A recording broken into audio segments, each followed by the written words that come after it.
ഞാനിങ്ങനെയാണ് സംസാരിക്കുമ്പോൾ ഇങ്ങനെയാണ്. തനിക്കെന്താ കുഴപ്പമെന്തോ? സാധനം ഇവിടെ കൊണ്ടുവന്നിട്ട് സാധനം തരാതെ പോവുകയാണ്. ആമസോണ് സാധനം തരാതെ പോവുകയാണ്. ഞാൻ പൈസ തൊട്ടതാണോ? ഓക്കെ, അപ്പോൾ welcome back to my YouTube channel Tanu vlogs. അപ്പോൾ ആദ്യമായിട്ടാണ് വീഡിയോ കാണുമെങ്കിൽ ലൈക്ക് ചെയ്യുക, സബ്സ്ക്രൈബ് ചെയ്യാം. അതുപോലെ തന്നെ നമ്മുടെ നോട്ടിഫിക്കേഷൻ വരാനായിട്ട് ബെല്ലൈക്കൺ അടിക്കാം. നമ്മളെപ്പോഴെങ്കിലും ചിന്തിച്ചിട്ടുണ്ടോ നമ്മുടെ ഡെലിവറി ബോയ്സിനെ പറ്റി?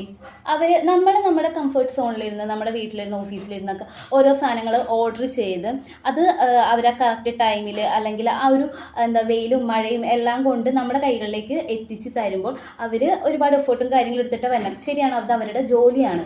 പക്ഷേ നമ്മൾ അവരോട് കുറച്ചെങ്കിലും റെസ്പെക്റ്റഡ് ആയിട്ട് സംസാരിക്കണം. അതായത് give respect and take respect എന്നാണല്ലോ. അപ്പം ഞാൻ ഇന്നിപ്പോൾ ഇത് പറയാനായിട്ട് കാരണം വേറൊന്നുമല്ല, നമ്മുടെ വൈറലാവാൻ പോയ ചേച്ചി ഇപ്പോൾ എയറിലാണ്. വേറൊന്നുമല്ല, ഒരു ഡെലിവറി ബോയിനോട് വളരെ മോശമായിട്ട് ആ ചേച്ചി സംസാരിച്ചു. ആ ചേച്ചി വിചാരിച്ചു ആ ചേച്ചിയുടെ ഭാഗത്താണ് ശരി എന്ന് വിചാരിച്ച് ആ ചേച്ചി വീഡിയോ സ്വയം റെക്കോർഡ് ചെയ്ത് സ്വയം അപ്ലോഡ് ചെയ്ത് സ്വയം ഇപ്പോൾ എയറിലായിട്ടിരിക്കുകയാണ്. അപ്പോൾ ഞാൻ ആ വീഡിയോ ഒന്ന് ഫുള്ളായിട്ട് നിങ്ങളെ കാണിക്കാം കേട്ടോ.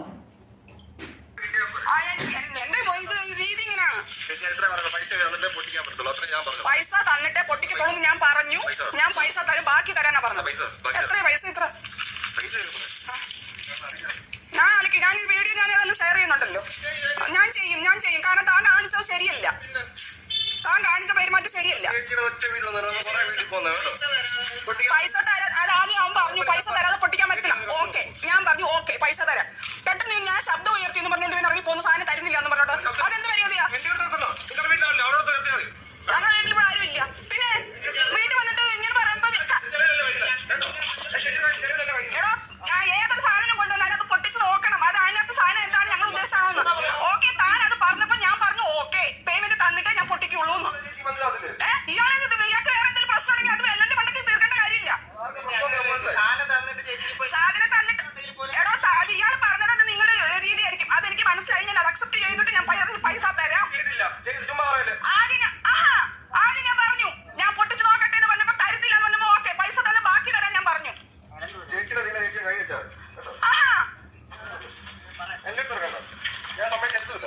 എന്താ സമ്മതിക്കാറ്? നീ ഇവിടെ വന്ന് എന്റെ വീട്ടിൽ വന്ന് പോക്കറ്റിന് കാണിക്കേണ്ട കാര്യമില്ല. എനിക്ക് സാധനം വേണം തരും. നീ പറഞ്ഞ പൈസ തരാനേ ഞാൻ പറഞ്ഞിട്ടുള്ളൂ. നീ എന്താ ഗുണ്ടേസം കാണിക്കാൻ ഇവിടെ വന്ന്?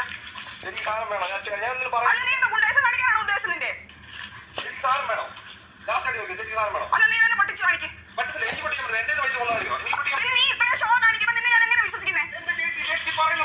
അല്ല, നീ ഇത്ര ഷോ കാണിക്കേണ്ട കാര്യം വന്നിട്ട് നീ ഇത്രയും പോക്കറ്റം കാണിക്കേണ്ട. ഞാൻ പൈസ ചേട്ടാ, എനിക്കത് മനസ്സിലായി. ഏതൊരു സാധനം വന്നാലും എനിക്കത് കൺഫേം ചെയ്യാം. നിങ്ങൾ ഇട്ടിട്ട് പോയി കഴിഞ്ഞാൽ ഞാൻ എങ്ങനെ അത് പ്രൂവ് ചെയ്യുന്നേ? എനിക്ക് സൗണ്ട് കുറക്കേണ്ട കാര്യമില്ല. നിനക്ക് മനസ്സുണ്ടെങ്കിൽ തന്നെ വെച്ചാൽ മതി. ഞാൻ വരാത്തില്ലല്ലോ. നിനക്ക് മനസ്സുണ്ടെങ്കിൽ തന്നെ വെച്ചാൽ മതി. എനിക്ക് സാധനം വേണ്ടിട്ടാ ഞാൻ വിളിച്ചപ്പോ ഇറങ്ങി വന്നേ. സാധനം താദ്യം എനിക്ക് ഞാൻ പറഞ്ഞത് ഇത്രയും നീ ഇത്ര സംസാരിച്ച് എനിക്ക് പൊട്ടിച്ച് നോക്കി കൺഫേം ചെയ്തിട്ട് തരാൻ പറ്റത്തുള്ളൂ. ആണോ? നീ കൊണ്ടു നീ പട്ടിഷോ കാണിച്ച സ്ഥിതിക്ക് നിന്റെ പ്രോപ്പർട്ടി എനിക്ക് വേണ്ട സാധനം. വേണ്ട, ഞാനിത് കംപ്ലൈന്റ് ചെയ്തോളാം.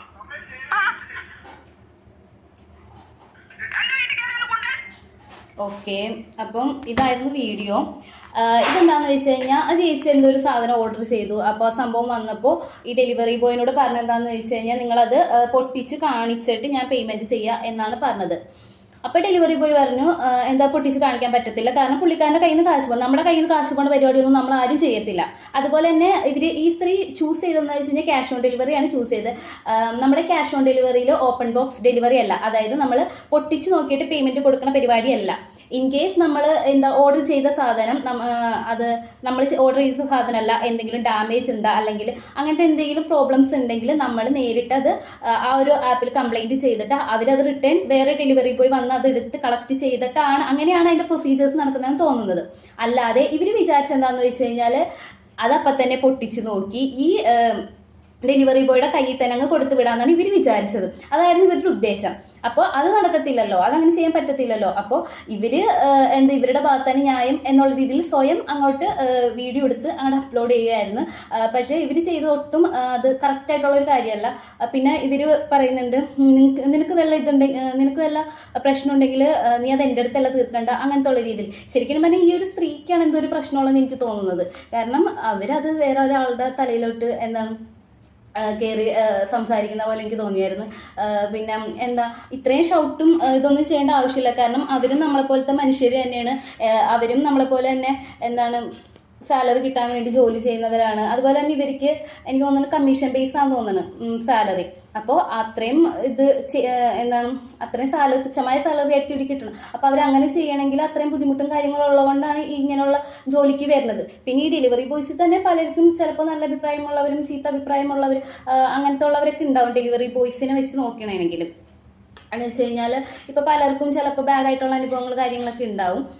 പക്ഷേ എന്നിരുന്നാലും ഇവർ ഇത്രയും കഷ്ടപ്പെട്ട് നമുക്കൊരു സാധനം കൊണ്ടുപോയി തരുമ്പോൾ നമ്മൾ കുറച്ചെങ്കിലും റെസ്പെക്റ്റ് ചെയ്യണം എന്നാണ് എൻ്റെ ഒരു അഭിപ്രായം. അതുപോലെ തന്നെ കഴിഞ്ഞ ദിവസം ഈ ഒരു സംഭവം കണ്ടപ്പോൾ എനിക്ക് കഴിഞ്ഞ ദിവസമല്ല കുറച്ച് നാൾക്ക് മുന്നേ ഉണ്ടായിരുന്ന ഒരു സംഭവമാണ് ഓർമ്മ വന്നത്. ആ ഒരു റെക്കോർഡ് ഞാൻ കാണിച്ചു തരാം. ഒരു പ്രോഡക്റ്റ് അല്ലേ എവിടെ കൊണ്ടുവരണ്ടേ സഹോദര? ആരാണ് എന്തൊക്കെയാണെന്ന് അറിയാതെ ആരും കയറി പേര് വിളിക്കരുത്. പറയാൻ മനസ്സിലായി? പിന്നെ പേരല്ലേ വിളിച്ചേ? ആ പേരല്ല വിളിക്കേണ്ടത്, മനസ്സിലായി? എന്താ വിളിക്കേണ്ടത്? ഇന്ന ആളാണോ എന്നാണ് ചോദിക്കേണ്ടത്. നീ ആരെയും ബഹുമാനിക്കണ്ട. നീ എന്റെ അച്ഛനെ പേര് ചോദിക്കോ, ഇന്ന ആളാണോ എന്ന് പാസ്വേനാണോ അല്ല നിന്റെ അച്ഛന്റെ പേര് അങ്ങനെയാണോ നീ ചോദിക്കുന്നേ? മനസ്സിലായോ? അങ്ങനല്ല, അതുകൊണ്ടാണ് നിന്നോട് പറഞ്ഞത് മര്യാദക്ക് പേരാണോ ഇന്ന ആളാണോ അങ്ങനെയാണ് സംസാരിക്കുക. അങ്ങനല്ല ചോദിച്ചത്, രഞ്ജിത്താണോന്നാ ചോദിച്ചത്. പിന്നെ ആരാണോ എന്താണെന്ന് അറിയാൻ നിനക്ക് ചോദിക്കാൻ അങ്ങനെ റൈറ്റ് ഉണ്ടോ? ഇതിനകത്ത് രഞ്ജിത്ത് സാറിന് കൊടുക്കണ്ടായെങ്കിൽ പിന്നെ സാറിന് വേണ്ട, രഞ്ജിത്ത് സാറിന് വേണ്ട, രഞ്ജിത്ത് ചേട്ടനാണോ ചോദിക്കാമല്ലോ. അല്ലെ അങ്ങനെ നിന്നെക്കാട്ടും മൂത്ത ആണെങ്കിൽ അങ്ങനല്ലേ ചോദിക്കണ്ടോ? നീ അധികാരത്തോട് പേര് വിളിക്കുന്നത് എനിക്കറിയില്ലല്ലോ. അപ്പൊ വിളിച്ചിട്ടിറക്കണം ആരാണ് ഇത്, ഇന്ന വിലാസിലുള്ള ആളാണോ എന്നാണ് അത് ചോദിച്ചത്. രഞ്ജിത്ത് പി ആണോന്ന് അങ്ങനല്ല ചോദിച്ചത്, രഞ്ജിത്താണോന്നാ ചോദിച്ചത്. രഞ്ജിത്ത് പറഞ്ഞ ആളാണോ എന്നാ ചോദിക്കുന്നത്. എങ്ങനെ രഞ്ജിത്ത് എന്നല്ലേ ഞാൻ പേര് കൊടുത്തേക്കുന്നേ? ആയിക്കോട്ടെ, പേര് കൊടുത്താൽ മതി. അങ്ങനെ നിനക്ക് പേര് വിളി അങ്ങനെ ഉണ്ട്. നീ ഗവൺമെന്റ് ഉദ്യോഗസ്ഥർ പരസ്പരം സാറെന്നാ വിളിക്കേണ്ടത്. പിന്നെ നിനക്കെന്തോ റൈറ്റ്? നീ കൊണ്ട് നടക്കുന്നത് കുറേ നടക്കുന്ന നിനക്കെന്തോ പിന്നെ റൈറ്റ്? അങ്ങനെ ഇതിനകത്ത് കൊടുത്തേക്കുന്ന പേരല്ലേ ഞാൻ ചോദിച്ചത്, അല്ലാതെ ഞാൻ വേറെ പേര് പറഞ്ഞോ? എടാ സഹോദര, ആരായാലും അങ്ങനെ സംസാരിക്കേണ്ടത്. അത് ആ കുടുംബത്തിൽ നിന്ന് പഠിക്കുന്ന അതൊക്കെ സംസ്കാരം എന്ന് പറയും, മനസ്സിലായോ? എന്ത് സംസ്കാരം? ഇങ്ങോട്ട് പറയണ്ടേ കേട്ടോ. ഞാൻ രാമായണം കഴിച്ചിട്ട്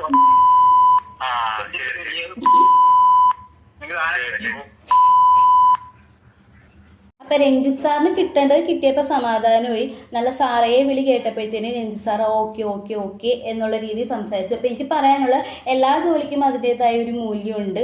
എല്ലാ ജോലിക്കും അതിൻ്റേതായ ഒരു റെസ്പെക്റ്റ് നമ്മൾ കൊടുക്കണം. അല്ലാതെ ഒരു റോട്ടിൽ ഇപ്പോൾ ഒരു കപ്പലണ്ടി വിൽക്കുന്ന ആളായാൽ പോലും നമ്മൾ അതിൻ്റേതായ ഒരു റെസ്പെക്റ്റ് കൊടുക്കണം. കാരണം അവരും ജീവിക്കാൻ വേണ്ടിയാണ് പണിയെടുക്കുന്നതും എല്ലാം ചെയ്യുന്നത്. നമ്മളൊക്കെ മനുഷ്യരല്ലേ. അപ്പോൾ പിന്നെ ഇങ്ങനെ ചെറിയ ചെറിയ കാര്യങ്ങൾക്ക് അവരുടെ അടുത്ത് ചുമ്മാ ദേഷ്യപ്പെടാനും വഴക്കിടാനും നിൽക്കേണ്ട ആവശ്യമില്ല.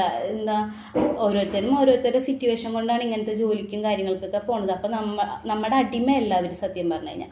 അപ്പോൾ അതൊക്കെ മനസ്സിലാക്കി ഈ പറയുന്ന ഈ ചേച്ചിമാരും ഈ ചേട്ടന്മാരും രഞ്ജിത്ത് ചേട്ടന്മാരോ പോലെയുള്ള ചേട്ടന്മാരും ചേച്ചിമാരൊക്കെ കുറച്ചെങ്കിലും മാന്യത കാണിക്കണമെങ്കിൽ കുറച്ചും കൂടി നല്ലതായിരിക്കും. അപ്പോൾ ഇങ്ങനെയുള്ള രീതിയിലുള്ള കാര്യങ്ങളൊക്കെ ചെയ്യാതിരിക്കുക, അതാണ് എനിക്ക് പറയാനുള്ളത്. അപ്പോൾ ഇത്രയുള്ള ഇന്നത്തെ നമ്മുടെ വീഡിയോ. Okay, by.